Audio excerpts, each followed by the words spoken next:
नमस्कार दोस्तों, मैं हूं आपका दोस्त मुकुल और कोड अध्ययन के इस प्लेटफॉर्म पर आपका बहुत बहुत स्वागत है फ्रेंड्स। आज हम जिस टॉपिक पर अध्ययन करने जा रहे हैं उस टॉपिक का नाम है इटरेटिव प्रोग्रामिंग और हाँ जी इसे लूपिंग भी कहते हैं। सो फ्रेंड्स, बिना देरी करते हुए आइए इस अमेजिंग टॉपिक पर अध्ययन करते हैं।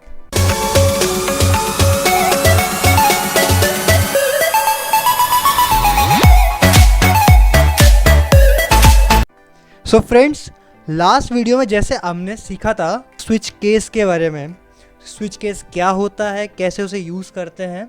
सो मैंने आपको एक प्रॉब्लम दी थी।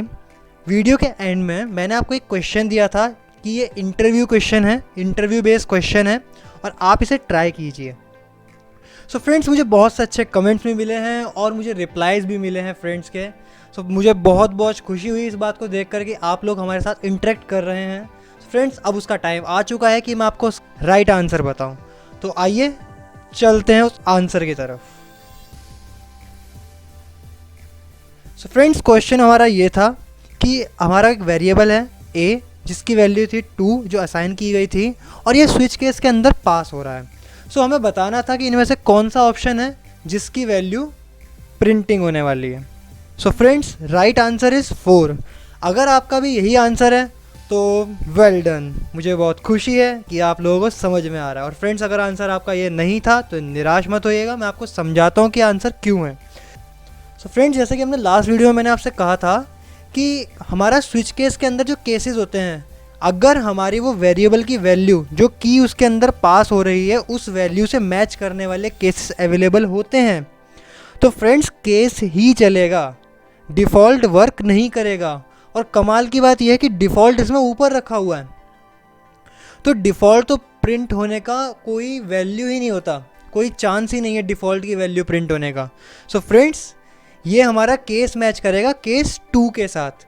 क्यों? क्योंकि a की वैल्यू है 2, तो ये केस 2 के साथ मैच करेगा। और आप देख रहे हैं यहाँ पर कोई ब्रेक नहीं है, तो पहला प्रिंट होगा केस 2, देन ब्रेक नहीं है तो फिर केस 3, और जब ये स्विच केस ख़त्म हो जाएगा तो मैंने आपसे कहा था इस मेन फंक्शन के अंदर भी अगर कोई स्टेटमेंट होता है तो वो प्रिंट हो जाएगा, अदरवाइज आपका ये स्विच केस कंप्लीट हो जाएगा। तो जैसे कि हमारा फंक्शन ख़त्म होने से पहले एक स्टेटमेंट प्रिंट स्टेटमेंट था एग्जिट फ्रॉम स्विच, तो ये हमारी तीनों प्रिंट स्टेटमेंट प्रिंट हो जाएंगे। आई होप आपको ये समझ आया होगा और आपको इंटरेस्टिंग भी लगा होगा। ऐसे और बहुत सारे क्वेश्चंस मिलने वाले हैं फ्रेंड्स, और ये क्वेश्चंस बहुत इंपॉर्टेंट होने वाले हैं। क्यों? आपको दिखने में बड़ा सिंपल लग रहा होगा पर ये लिटरली ऐसे क्वेश्चंस इंटरव्यू में पूछ लिए जाते हैं। सो फ्रेंड्स, तैयार हो जाइए अगले आने वाले क्वेश्चन के लिए। इस वीडियो को पूरा देखिएगा और एंड का क्वेश्चन बिल्कुल सुन के जाइएगा जो आपको नॉलेज देने वाला है। तो आइए चलते हैं अपने आज के टॉपिक पर जो होने वाला है ये। फ्रेंड्स, तो इस टॉपिक को शुरू करने से पहले हमारा सबसे पहला क्वेश्चन उठता है, व्हाट इज़ लूपिंग।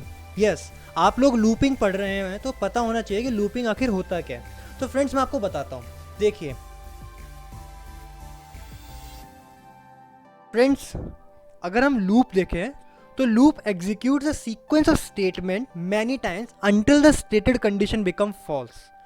तो ये जो इसमें थ्योरी में लिखा हुआ है वो ये है that loop is a kind of process जिसमें हम बहुत सारे स्टेटमेंट से कुछ स्टेटमेंट जो आप चाहते हैं कि प्रोग्राम के अंदर इनका रोल बार बार होना चाहिए, लाइक ये बार बार प्रोसेस करने चाहिए। जैसे मैं आपको एग्जांपल देता हूँ कि आप कोड लिख रहे हैं और कोई पर्टिकुलर टास्क आपको बार बार परफॉर्म करना होता है, लाइक टेबल आपको प्रिंट करने के लिए प्रोग्राम लिखना है। तो आपका काम क्या होगा कि आप एक स्पेसिफिक नंबर का मल्टीप्लाई करवाएंगे 1 2 3 4 5 से।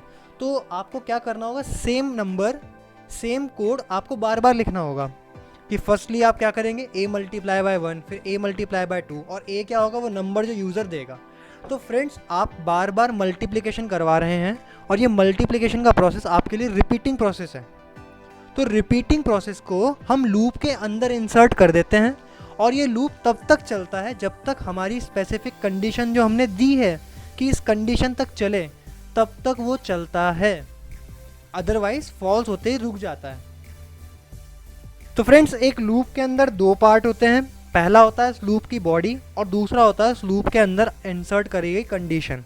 यस, बिकॉज बिना कंडीशन के आपका लूप जो है आप खुद ही समझ सकते हैं कि लूप इनफाइनाइट हो सकता है।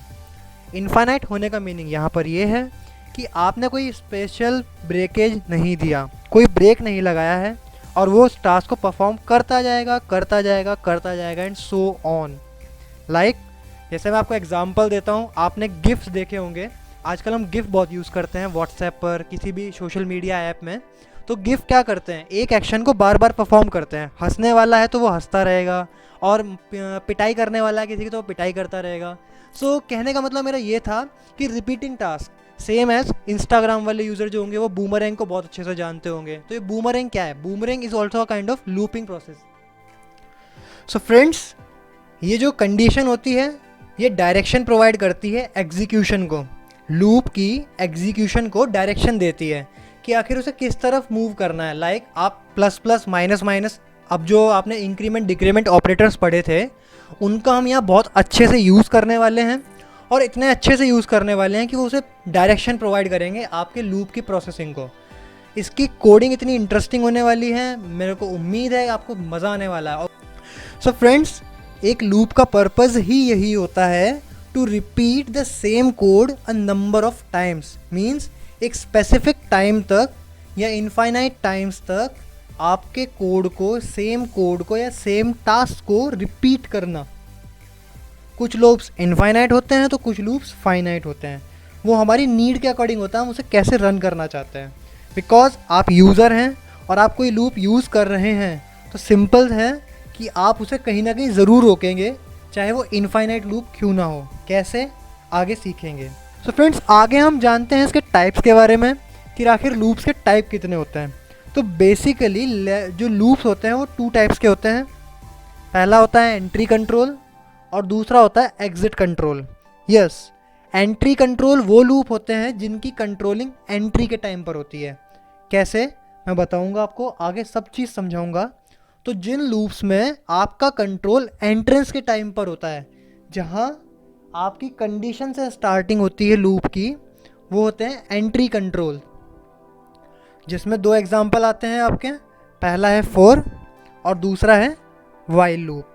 फ्रेंड्स, ये 3 लूप होते हैं, फॉर, वाइल और डू वाइल, जिनमें से 2 जो होते हैं वो होते हैं एंट्री कंट्रोल, और जो एक होता है डू वाइल वो होता है exit control loop. Yes, because do while जो होता है ये आपकी एग्जिट पर चेक करता है, बिकॉज पूरे लूप का जो कंट्रोल होता है वो कंडीशन के हाथ में होता है।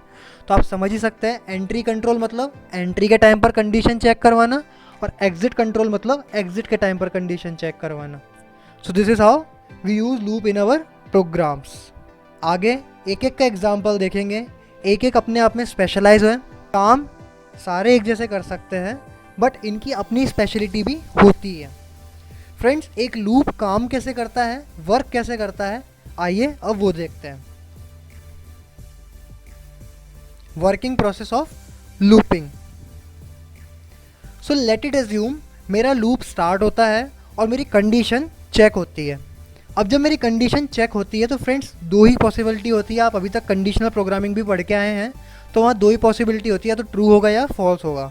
तो पहला हम ट्रू मान के चलते हैं। अगर ट्रू होता है तो क्या होगा, let it assume condition true हुई और आपका एक्शन ए परफॉर्म हो गया। ये एक्शन 1 वो है जो लूप के अंदर रखा हुआ है। यस, जब तक लूप ट्रू होता रहेगा इस स्पेसिफिक एक्शन 1 को परफॉर्म करता जाएगा। इसके अंदर चाहे सेट ऑफ स्टेटमेंट्स हो, बहुत सारी स्टेटमेंट्स लाइक, या फिर कोई एक सिंगल स्टेटमेंट हो, ये एक्शन 1 तब तक रन होगा जब तक आपका लूप ट्रू रहेगा। तो जैसे ही ये ट्रू होता है, आपका एक्शन 1 परफॉर्म होता है, तो लूप अभी आपका ब्रेक नहीं हुआ है। क्यों? क्योंकि ट्रू है। तो ये वापस आपका लूप की स्टार्टिंग में चला जाएगा और ये फिर प्रोसेस को रिपीट करता रहेगा अनटिल अनलेस ये कंडीशन फॉल्स होगी, और जब ये कंडीशन फॉल्स हो जाएगी तो ये फॉल्स करके एंड हो जाएगा। तो फ्रेंड्स, लूप आपका यहीं ख़त्म हो जाएगा क्योंकि कंडीशन फॉल्स हो गई है। क्योंकि आप वो जो स्पेसिफिक टास्क परफॉर्म करवाना चाहते थे, आपकी उसकी कोई कंडीशन थी जो आपने खुद से डिफाइन की थी, और वो कंडीशन अगर ट्रू होती है तो एक्शन ए, अदरवाइज आपकी फॉल्स होने पर वो लूप को लीव कर देगा और लूप एंड हो जाएगा।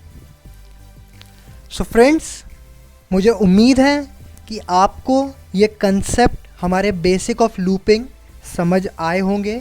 और फ्रेंड्स, अगर आपको कहीं डाउट होता है तो आप बेफिक्र होकर के हमसे पूछ सकते हैं। आप कमेंट कीजिए, आप चाहते हैं किसी और वे में आपको ये समझाया जाए तो आप हमें वो भी बता सकते हैं। कोई आपके स्पेसिफिक प्रॉब्लम्स है तो आप हमें वो भी शेयर कीजिए। आप प्रोग्रामिंग में किसी भी सीरीज़ पर हैं, आप अपनी प्रॉब्लम्स हमारे साथ कमेंट करके शेयर कर सकते हैं, और आप चाहें तो हमें मेल भी कर सकते हैं। फ्रेंड्स, आपकी प्रॉब्लम का सॉल्यूशन बिल्कुल दिया जाएगा। और अगर आपको ऐसे ही नए टिप्स और ट्रिक्स जानने हैं, लाइक इंटरव्यूज़ क्वेश्चंस पूछने हैं और कुछ इसे एडिशनली जानना है, तो आप हमें कमेंट कर सकते हैं। हमें इंस्टाग्राम पर फॉलो कर सकते हैं हमारे डेली अपडेट्स के लिए। So friends, now it's done, और हमारा टास्क आज हमने कंप्लीट किया है। आज हमने जाना लूप क्या होता है, लूप के टाइप कितने होते हैं, लूप वर्क कैसे करता है। सो फ्रेंड्स, वो टाइम आ चुका है जब हम एक क्वेश्चन सॉल्व करेंगे, और आज का क्वेश्चन है ये: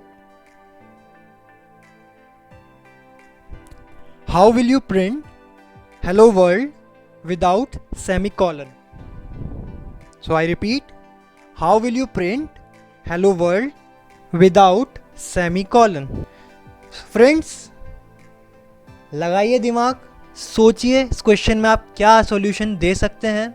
मुझे उम्मीद है कि आप ये कर सकते हैं। गूगल कीजिए, पर पहले दिमाग लगाइएगा, बिकॉज ऐसे क्वेश्चंस में आपको गूगल का ऑप्शन नहीं मिलेगा। तो सोचिए कि क्या पॉसिबिलिटीज़ हो सकती हैं। मिलते हैं एक और वीडियो में बहुत जल्द, न्यू टिप्स, न्यू ट्रिक्स के साथ। Friends, till that, stay tuned, keep learning, stay healthy, stay safe. Thanks for watching.